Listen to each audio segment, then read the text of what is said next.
Ok, ons bak gou vandag vinnige vleisland breinpudding.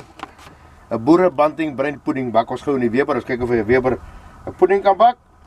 Ons gebruik koppies, sulke enamel koppies. En dan vat ons 2 van hulle. En dan gooi ons dit in 'n bak. 2 koppies bakbrou koekmeel hier van Nambapo af. En dat ons klaar gepraat, mense het nie baie nodig om 'n lekker pudding te bak nie. Ja, is 2 koppies meel en vir 1 koppie meel normaalweg gooi jy mense omtrent 1 teelepel bakpoeier. En dan sit ons hom gegooi in. En dan gooi ons so 1 bakpoeiertjie. Rooi, oranje, pink, pers, geel. Dankie.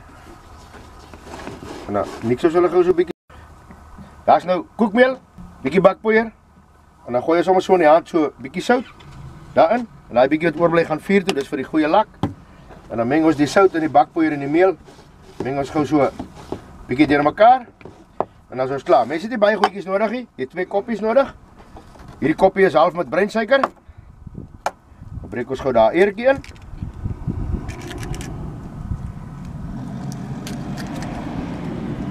En dan vat ons die vark en dan meng ons hierdie breinsuiker met die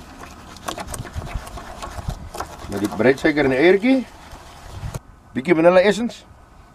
En dan drip ons sommer so 1, 2, 3, 4, 5, 3, 10, 12. En dan meng ons hom deur. En so vir die lekker, vat ons heuning, regte plaas heuning. Hy lyk as so sandsuiker geword het. Dan skep ons sommer nog so 'n eetlepel heuning ook hier in. Mens moet hom aflek, kinders. Toe ons kinders was, het ons dit so gedoen.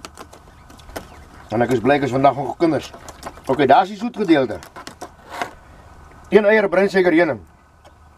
Hier is nog 'n beker. Wat is hy ding wat van die koei afkom, hulle roep hom melk. Gooi ons 'n koppie melk. En wat is hierdie blou boks wat help vir swybrand? Hulle roep hom koeksoda. Dan gooi ons so 'n teelepeltjie koeksoda in die melk. So koeksodaatjie, gooi ons hom daar in die melk. Koeksoda is alkalies. Al die ander goed, asyn, suurlemoensap, al daai goed is sure. En jy sal agterkom dat as 'n alkaliese middel met 'n suurmiddel meng, dan reageer hy, dat 'n een of ander chemiese reaksie. Hier het ons 'n bottel asyn, ons gaan nie alles gebruik nie. Dan vat ons hierdie proppie. Dan gooi ons hom vol asyn. Dan gooi ons hom in hierdie beker. Na oomblik as ons hom in hierdie beker gooi, dan begin hom klits. Dan begin hy skuim. Dan begin hy reageer. Dan maak hy so 'n lekker skuimpie. En dan vat ons daai koppie melk en dan gooi ons hom by hierdie deeg in. Met sy koeksoda en sy asyn. En dan mix ons hom deur. En dan vat ons hierdie stroopgoed. Ons heuning en ons suiker en ons eier. Dan krap ons hom daarby. Ok, daar is die res. En dan meng ons hom deur. Hierdie is bietjie styf. So ons kan so 'n klein bietjie melk bysit, net om so 'n bietjie loperiger te maak. Ons gaan so 'n klein, so 'n kwart koppietjie melk bysit.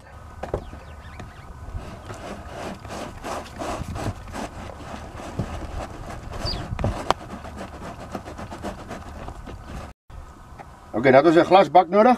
Dan skep ons sommer so bietjie botter. Hierdie is botter in 'n batterou bakkie. Smeer ons sommer met die vingers, my hande is skoon. En jy sal nie proe my vingers was in die pudding na die tyd nie. So, ons smeer hom sommer so met die vinger. Smeer ons hierdie bak 'n bietjie botter. Ons het nie sprei en koek en al daai goed nodig. Jy kan hom met uitgebreide skaapvet doen. Jy kan hom met gewone vet doen. Ons werk nie met kookolies en daai goed nie. Ons hou van die botter en natuurlike vette. Dan smeer ons hierdie bak sommer so met die vinger. Vat ons by hierdie mengsel wat ons so pas klaar gemeng het. En dan gooi ons so 2 eetlepels, 3 eetlepels lekker olyfolie by hierdie mengsel. Dan meng ons die olyfolietjie hierby. En dan is hy klaar en dan vat ons hierdie mengseltjie van ons en dan krap ons hom in hierdie bak van ons in. Daar gaan hy. Op die botter.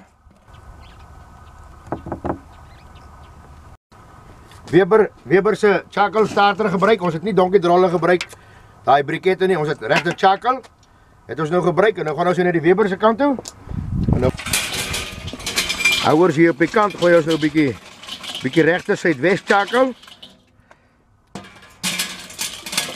En dan so vir die wis en die onwis. Hierdie was net om die kole aan die gang te kry. Nou gooi ons 'n bietjie nuwe kole hier bo-op. Lekker suidwes hard charcoal, swart hakke. En dan maak ons die onderste gedeelte van die Weber maak ons oop dat die wind kan inkom. Dan is hy, die kole is in die brand.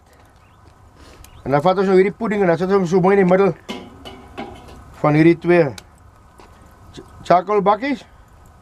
Hy gaan nou rus, ons gaan die deksel oopmaak of toemaak. Onder is hy oop, dat hy suurstof kan kry. Ons maak hom toe en die bo maak hom so halfpad oop. En dan kyk ons net waar staan sy temperatuur. Sy temperatuur behoort so op 200 grade te staan, so binne die volgende paar minute. En dan bak ons in die Weber vir ons 'n lekker puddingkie. En nou moet ons 'n stroopie maak vir die pudding. Kom maar die prentjie uit asseblief. Die stroopie werk so. Melk. 1 koppie water. 3/4 koppie suiker. 1 koppie melk, my melk is so half geys. Nou vat jy botter. Dit moet so 8 eetlepels wees. Ons vat sommer so 250 gram botter, sit ons hom daarin. So, dan kook ons hierdie ding laat hy oplos. As hy pudding uit die oond uitkom, uit die Weber uit, dan vat ons hierdie kokende sous en gooi ons hom oor hy pudding. En as dit so lekker ingelegde puddingkie, maar gaan vir die nou wys wat ons hierby gaan sit. Sit so af. Bietjie vanilla essence, so 'n proppie vol. En dan gooi ons so halwe koppie rykgertlou by daai sous. En as hy pudding nou uit die Weber uitkom, dan gooi ons daai kokende warm sous met rykgertlou se sap daaroor en dan eet ons 'n lekker gebakte Vleisland boere bantingbrei pudding. Okay, daar so 'n uur op 200 grade. Nou gaan ons hierdie puddingkie uit. Kyk hoe lyk hy puddingkie. Nou gaan ons 'n sousie vat. Okay, daai sousie wat ons net nou gekook het, dan drink hierdie pudding nou daai hele sousie uit. Kyk as ons so gaatjies met die mes. En dan gee ons Vleislandse sousie. Die puddingkie het nou daai hele drom sous uitgesyp. En nou gaan ons moet laat staan dat hy afkoel. Dan braai ons vleis en as ons die vleis klaar geëet het, dan eet ons die breinpudding saam met 'n kastertjie.